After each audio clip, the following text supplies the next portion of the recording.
simple thief. Once upon a time, a man had some money given to him and was told to go and buy a foal with it. So he set out to search for one. After a time, he came to a village, and going to a house, asked the people if they had a foal to sell, as he wished to buy one. They replied, "There are no foals here, but we have mare's eggs. If you will take them, we will give them to you." He said, "I will not take eggs. I want a foal." He went to every house in the village, asking if they had a foal to sell, but none was to be had. But at each, they offered to sell him mare's eggs. He then thought within himself, "Wherever I have gone, they have told me that they have not got a foal, but that they can let me have eggs. This being so, why should I give myself any further trouble? I will buy an egg." So he was given a large gourd and told it was a mare's egg. Having got, as he thought, a mare's egg, he joyfully started to return to his home. The man who sold him the gourd informed him that a foal was certain to be hatched on the way. He was still far from home when the sun set, so he entered a village and spent the night there. In the morning he set out betimes, and about breakfast time he came to a tank, on the embankment of which he laid down his gourd. He then went into the water to clean his teeth, after which he began to wash his face. While he was thus engaged, a jackal came and pushed the gourd down the embankment. The noise frightening the animal, it ran away. But the man, having caught a glimpse of it, called out, "My foal has hatched and is galloping off." He pursued the jackal, which, being terror-stricken, fled to the jungle and took refuge in his burrow. The man was pleased to see the creature enter his hole, and he said, "He will soon come out again, and then I shall mount him and gallop him home." Having said this, he placed himself in such a position that when the jackal came out, he could sit down on its back. He continued standing thus until nightfall, but even then he had no intention of relinquishing his chance of capturing his foal. Late at night, some thieves came that way, and seeing him alone in the jungle, asked him what he did there. He replied, "I was sent by my friends to buy a foal, but as I could not get one, I bought a mare's egg. I was informed that the egg would hatch on my way home. I spent last night in a village on the wayside and resumed my homeward journey in the morning.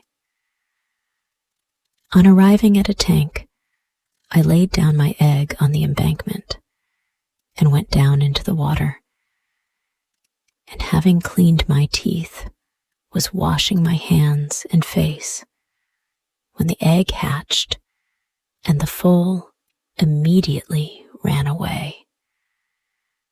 I followed it and saw it enter this hole, and I'm waiting till it comes out, when I shall mount and canter it home."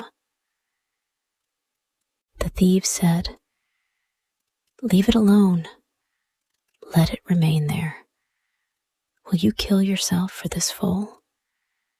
Come with us, and we will give you a strong, beautiful horse. This one has, through fear of you riding on his back, gone into this hole. Why should you wait for him? He will stay where he is. Come with us, and we will supply you with a good one presently." After a little time spent in considering the offer the thieves had made him, he decided to accompany them. The thieves were pleased to receive him into their gang, and at once they proceeded towards a certain village. Having arrived there, they went to a rich man's house and dug a hole through the wall. They then said to our hero of the mare's egg, "You creep in." He raised no objection, but went willingly. They said to him, "Bring out all the heavy articles you can find. They are sure to be the most valuable." When inside, he lifted up all he found to test the weight, but nothing seemed to be sufficiently heavy to be worth stealing. He said, "Everything is light. What can I take out to them?" At length, he came across a millstone, which he pushed through the hole in the wall to his confederates outside. Judging from its weight, he expected they would be delighted to receive it, but they said, "Not this, not this. Bring something worth stealing." So he went back, and finding a drum hanging from the roof, he took it down and began to beat it. When the thieves heard the sound of the drum, they decamped, saying, "This fool is certain to betray us tonight." When he brought out the drum to make it over to them, they were nowhere to be seen. So he re-entered the house and placed the drum again where he had found it. He then saw some milk near the fireplace, and being hungry, he decided to cook some food. So helping himself to some rice, he began to prepare it by boiling it in the milk. When it was nearly cooked, one of the households turned over in his sleep, saying, "I will eat, I will eat." So he filled a ladle with the boiling rice and milk and poured it into the sleeper's mouth. The hot food scalded him terribly, and he sprang up howling with the pain. The other members of the family also jumped to their feet and laid hold of the intruder and bound him hand and foot. When the day broke, a large number of people came to see the thief and began to question him as to who his companions were. So he related all that had occurred. Then they said, "Of a truth, this man has been the means of protecting us. Had he not acted as he did, we would have been robbed of all we have." So they lost his bonds and set him free.